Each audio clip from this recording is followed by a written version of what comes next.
Hello friends, welcome to my YouTube channel SWG study with Gurukuls. And आज हम पढ़ने वाले हैं about Bronfenbrenner's ecological theory, जो कि बहुत फेमस थ्योरी है about knowing the children's ecological environment. और वो किसने दिया, आइए जानते हैं about this theory. First of all, ये थ्योरी किसने दी थी एंड उनका बेसिक आइडिया क्या था। इसके बाद एक बहुत फेमस अमेरिकन साइकोलॉजिस्ट थे, यूरी बर्नर, जिन्होंने ये इकोलॉजिकल सिस्टम ऑफ थ्योरी इजाद की। एंड उन्होंने बेसिक किन चीज़ों पे काम किया? He worked on the inherent qualities of the children and the environment interact to influence how they grow and develop। कहने का तात्पर्य ये है कि उन्होंने बच्चों के ग्रोथ एंड डेवलपमेंट में पढ़ा और उनकी रिसर्च इस एरिया में रही। एंड उनकी बहुत मेजर जो कॉन्ट्रीब्यूशंस ये रही कि उन्होंने पाया कि जो इन्वायरमेंट है जिसमें बच्चे रहते हैं और वो कैसे उनके ग्रोथ एंड डेवलपमेंट को अफेक्ट करता है।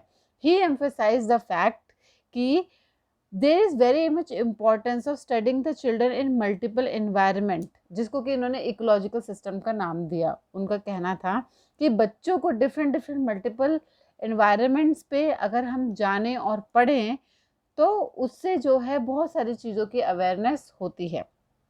एंड उन्होंने पाया कि चिल्ड्रन अपने आप को डिफरेंट इकोलॉजिकल सिस्टम में पाते हैं, जो कि बहुत इंटीमेट, जैसे कि इंटीमेट, सबसे इंटीमेट इकोलॉजिकल सिस्टम क्या होता है? जैसे हमारी फैमिली होती है, to the larger school system. फिर उसके बाद हम स्कूल में जाते हैं एंड उसके बाद the most expensive system which include society and the culture. तो धीरे धीरे उनका कहना था ये सब सारी चीज़ें जो है स्टेप अप होती हैं। और उनका कहना था कि ये सारे जो भी इकोलॉजिकल सिस्टम्स अभी बताए हैं ये इंटरैक्ट करते हैं and which influence each other in all aspects of the children life. ये कैसे इंटरैक्ट करते हैं, कैसे इनका बच्चों पर असर पड़ता है, ये हम अभी पढ़ेंगे। सो ब्रॉनफन बर्नर का कहना था, उनका मॉडल का में ये था कि he organise the context of the development. उन्होंने बोला कि बच्चों की जो डेवलपमेंट है उनको 5 लेवल्स ऑफ एक्सटर्नल इन्फ्लुएंस से फ़र्क पड़ता है, इन्फ्लुएंस होती है। एंड उन्होंने 5 लेवल्स फाइंड आउट किए, जिनको कि उन्होंने इकोलॉजिकल सिस्टम का नाम दिया। बेसिकली उन्होंने एनवायरनमेंट डिस्कस करे, जो कि they were from the very intimate level to the broadest level. क्या थे वो 5 लेवल्स? जैसे कि आप देख सकते हैं कि ये बच्चा है, see this is the child and the most immediate environment जो है ये येलो कलर का, that is the micro system, जो कि इमीडिएट इन्वायरमेंट है। उसमें उसकी mother, father, siblings, parents, grand parents, अगर वो जॉइंट फैमिली में है तो आता है। नेक्स्ट वो जब स्टेप अप हो जाता है और बड़ा, तो ये मीजो सिस्टम में अपने आप को पाता है, जिसमें कि कनेक्शंस होते हैं between the school and between the teachers, classmates, peers. And उसके बाद उस ही enters into the exosystem, जो कि ये ग्रीन पार्ट है, ये मीजो ब्राउन पार्ट है या ऑरेंज पार्ट, जो भी कह लीजिए। ये एक्सो सिस्टम है, जो कि इनडायरेक्ट इन्वायरमेंट है। इसको हम अभी डिस्कस करेंगे। देन बच्चा enters into this purple micro system, जिसमें कि सोशल एंड कल्चरल वैल्यूज आती हैं। एंड लास्टली जो ब्रॉडेस्ट इकोलॉजिकल सिस्टम है वो है क्रोनो सिस्टम, जो कि चेंजेस ओवर द टाइम, तो चेंज होता रहता है। जैसे कि बच्चा जैसे जैसे बढ़ता रहता है वैसे टाइम पीरियड, सोसाइटी, कल्चर, जो भी चेंजेस आते हैं ये क्रोनो सिस्टम में होता है। तो ये टिपिकल 5 सिस्टम्स के बारे में ब्रॉनफन बर्नर ने अपने इकोलॉजिकल सिस्टम थ्योरी में डिस्कस किया। आइए हम वन बाय वन इसको डिस्कस करते हैं। तो फर्स्ट उन्होंने डिस्कस किया माइक्रो, जैसे कि नाम से थोड़ा बहुत आइडिया हो जाता है कि mini that is the smallest and the most immediate environment in which children live. Of course ये स्मॉल ही होगा, क्योंकि ये जैसे हमारी फैमिली होती है, that is the smallest unity of community और सोसाइटी। तो सिमिलरली इस जो माइक्रो सिस्टम है स्मॉलेस्ट एंड इमीडिएट एनवायरनमेंट में, जैसे मैंने बताया, पेरेंट्स, सिबलिंग, ग्रैंड पेरेंट्स, ये सब आते हैं। इसमें होम, स्कूल, डे केयर या care givers, peer group, community environment, ये सब कुछ इस माइक्रो सिस्टम में आ जाता है कि बच्चे के पर्सनल रिलेशनशिप्स क्या है with the family members, classmates के साथ, टीचर्स के साथ एंड केयर गिवर्स के साथ। सी यहाँ पे टू चीज़ें बहुत ही क्लोज होते हैं एक बच्चे के, एक होता है उसकी फैमिली एंड दूसरा होता है स्कूल। अगर उसको फैमिली और स्कूल में proper attention, proper guidance, proper support मिल रही होती है तो बच्चा बहुत अच्छे से ग्रो एंड डेवलप करता है।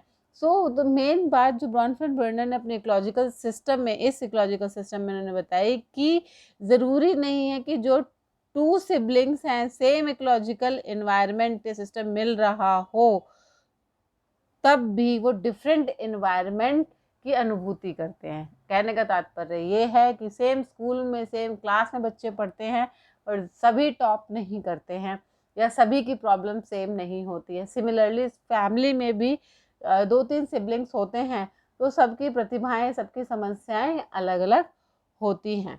बट ये जो सिस्टम होता है बहुत इंपॉर्टेंट रोल प्ले करता है in the growth and development of the children. जो नेक्स्ट सिस्टम उन्होंने बताया है वो है मीजो सिस्टम। ना मीजो सिस्टम का क्या मतलब है? मीजो सिस्टम का मतलब है कि interaction, the two way interaction of different micro system in which children find themselves. जैसे कि मैंने बताया सारे लिंकेजेस, जैसे कि मदर टीचर्स की लिंकेजेस होती है, पीटीएम्स होते हैं, या कम्युनिटी लेवल पे पेरेंट्स और सोसाइटी में इंट्रैक्शंस होते हैं। किसी भी टाइप की इंट्रैक्शंस ये हो सकती है, जैसे कि मैंने बताया it can be linkages between home and school, peer group and family and community. अब इससे आप कैसे समझेंगे? फॉर एग्जांपल बच्चे के लिए उसके फ्रेंड्स बहुत इंपॉर्टेंट होते हैं। तो अगर बच्चे के पेरेंट्स जो हैं वो भी उनके फ्रेंड्स में इंटरेस्ट लेते हैं या उनको अपने फ्रेंडशिप ग्रो करने के लिए हेल्प करते हैं, उनको घर पे इनवाइट करते हैं या फ्रेंड्स के साथ पिकनिक लेके जाते हैं, तो इससे जो है बच्चे की डेवलपमेंट में बहुत पॉजिटिविटी आती है and they get more harmony and like mindedness. मतलब पेरेंट चिल्ड्रन की बॉन्डिंग बहुत अच्छी होती है, ऐसा ब्रॉनफेल्ड बर्नर का कहना था। That is what he said in his theory. Next system जो उन्होंने बताया that is the ecosystem. Now ecosystem में इन्होंने क्या बताया? इकोसिस्टम में भी ही discussed about the linkages that may exist between two और मोर सेटिंग्स। अब ये जो है कोई भी सेटिंग्स हो सकती है जिसमें बच्चा डायरेक्टली प्रेजेंट ना हो और इनडायरेक्टली उसका इफेक्ट बच्चे पे पड़ रहा हो। मैं दोबारा से बताना चाहती हूँ ये चीज़ कि इनडायरेक्टली पड़ रहा हो। कैसे?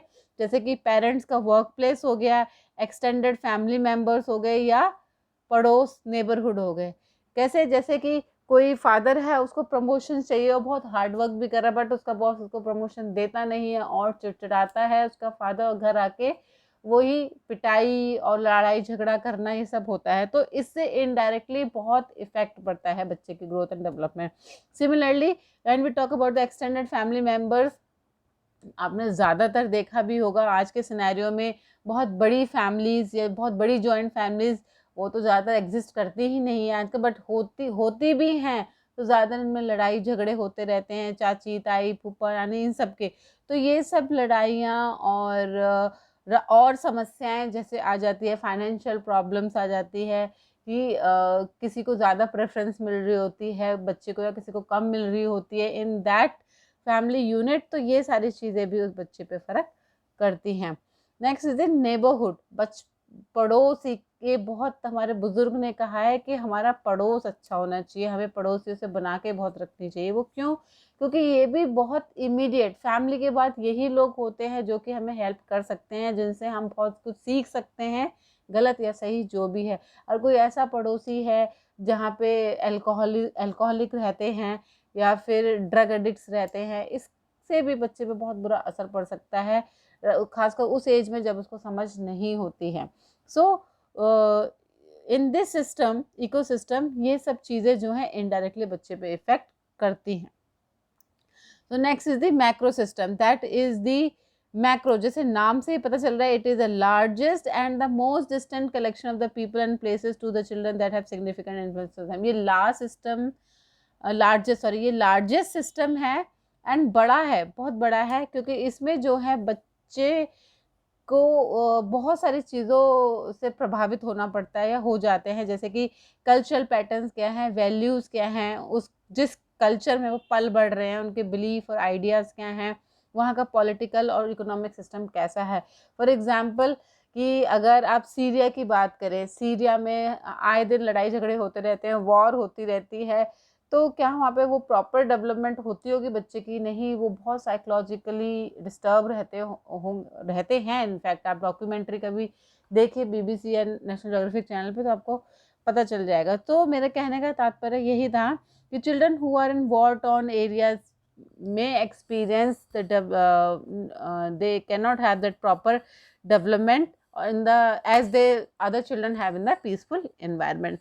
And when we talk about the beliefs and ideas, for example, एक particular community में polygamy या polyandry बहुत usual मानी जाती है, but वही चीज़ दूसरे में जो है बहुत अलग मानी जाती है। तो ये बिलीव्स एंड आइडियाज से भी बच्चे बहुत प्रभावित होते हैं, और ये सब कुछ मैक्रो सिस्टम में आता है। Next is the Chrono system, जो कि लास्ट है इन दी ऑल सिस्टम्स, जो कि ब्रॉनफन बर्नर ने बताया, and it demonstrate the influence of both change and consistency in the children's environment. मतलब बच्चों के एनवायरनमेंट में कोई भी चेंज आ जाता है या कंसिस्टेंसी में गड़बड़ हो जाती है, परमानेंटली कोई चीज़ नहीं रहती है। फॉर एग्जांपल पेरेंट्स की जॉब छूट जाना या फैमिली स्ट्रक्चर में चेंज हो जाना। फैमिली स्ट्रक्चर का मैं एग्जांपल देती हूँ। फॉर एग्जांपल फादर एक्सपायर हो गए और मदर ने स्टेप फादर से मतलब शादी कर ली, दूसरे किसी से शादी कर लिया, वो स्टेप फादर हो गया है, तो उस बच्चे का रिलेशनशिप वो सेम नहीं रहेगा जो उसका फादर के साथ था। देख he can behave very rudely, जिससे कि बच्चे पे बहुत असर पड़ सकता है। वैसे ही स्टेप मदर के साथ भी हो सकता है। So the when the family structure change हो जाता है तो ये बच्चे पे बहुत ही ज़्यादा साइकोलॉजिकल प्रभाव डालता है, एंड उसकी ग्रोथ एंड डेवलपमेंट तो डेफिनेटली। और बच्चे का एड्रेस चेंज हो जाना, आपने देखा होगा कि बहुत सारे बच्चे जो है बड़े एडमेंट होते हैं कि नहीं मुझे अपना घर नहीं छोड़ना, स्कूल नहीं छोड़ना। जब चेंज करते हैं वो रजिस्ट करते हैं, और देखा गया कि कुछ बच्चे तो बहुत डिप्रेशन में चले जाते हैं जब उनके स्कूल को चेंज करवाना पड़ता है, या फिर पेरेंट्स की जॉब ट्रांसफरेबल जॉब होती है, तो उनको क्या बोलते हैं एडजस्टमेंट करने में बहुत दिक्कत आती है। तो सिमिलरली अगर पेरेंट्स का एम्प्लॉयमेंट स्टेटस चेंज हो जाता है, जैसे कि मैंने बताया जॉब चेंज हो जाती है, कोई फाइनेंशियल क्राइसिस हो जाता है, so the children can not enjoy the same benefits of और द फाइनेंशियल बैकअप जो कि वो पहले से एंजॉय कर रहे थे। तो ये सारी चीज़ें जो हैं बहुत ही इंपॉर्टेंट रोल प्ले करती हैं इन दिस सिस्टम। और लाइक इकोनॉमिकल साइकिल्स और वॉर्स जो मैंने पहले भी बताया है, वो इस सिस्टम में भी इन्फ्लुएंस होता है। So basically these were the major 5 systems जिसमें कि ब्रॉनफन बर्नर ने बच्चे की ग्रोथ एंड डेवलपमेंट पे इन्फ्लुएंस करता हुआ बताया गया है। एंड मेन बात यह है कि इम्पोर्टेंस क्या है, हम क्यों पढ़ते हैं इनकी थ्योरी का, और इनकी थ्योरी इतनी प्रभावशाली क्यों रही। फर्स्ट कि ये बताती है हमें कि किन किन चीज़ों से बच्चों पे इफ़ेक्ट पड़ सकता है, how it influences on the child development, जैसे कि मैंने अभी बताया, बहुत सारी चीज़ें बताई। And next is the awareness, हमें पता चलता है कि क्या क्या चीज़ें, क्या क्या कॉन्टेक्स्ट है जिससे कि बच्चे सेंसिटाइज हो जाते हैं, एंड हमें बहुत सारी चीज़ें अवॉइड करनी चाहिए इन डिफरेंट सेटिंग्स, ताकि बच्चों की ग्रोथ एंड डेवलपमेंट में कोई दिक्कत ना आए। जैसे कि बहुत कॉमन सा एग्जाम्पल है बुलिंग का। आपने देखोगे कि प्रॉपर क्लास में जब बच्चे बड़े होते हैं, कोई 1 या 2 ऐसा रहता है जो बहुत बुली होता है, दूसरों को मारता पीटता है, तो when we go to the psychological depths and उनसे बात करी जाती है, बाद में जाना जाता है कि ऐसे बच्चे खुद ही बुलीड होते हैं, तो अपने घर में, जैसे कि मैंने वो स्टेप फादर का एग्जाम्पल दिया था कि वो उसके साथ ऐसा कर सकता है, या फिर स्कूल में ही किसी और ने उसके साथ किया गया हो, तो वो जिसको बोलते हैं ना टिट फॉर टैट करने की भावना ऐसे बच्चों में रहती है। तो ऐसी सारी चीज़ें उत्पन्न ना हो, इन चीज़ों को अवॉइड किया जाए। तो when we understand this systems theory, so it helps in the growth and development of the children and gives an understanding and awareness about the children. तो friend this was about this theory. I hope आपको ये समझ में आई होगी। अगर आपको अच्छी लगी है वीडियो, समझ में आया है कॉन्सेप्ट, तो प्लीज़ शेयर एंड सब्सक्राइब करना ना भूलिए, एंड मुझे कमेंट करके बताइए कैसी लगी आपको ये वीडियो। Thank you.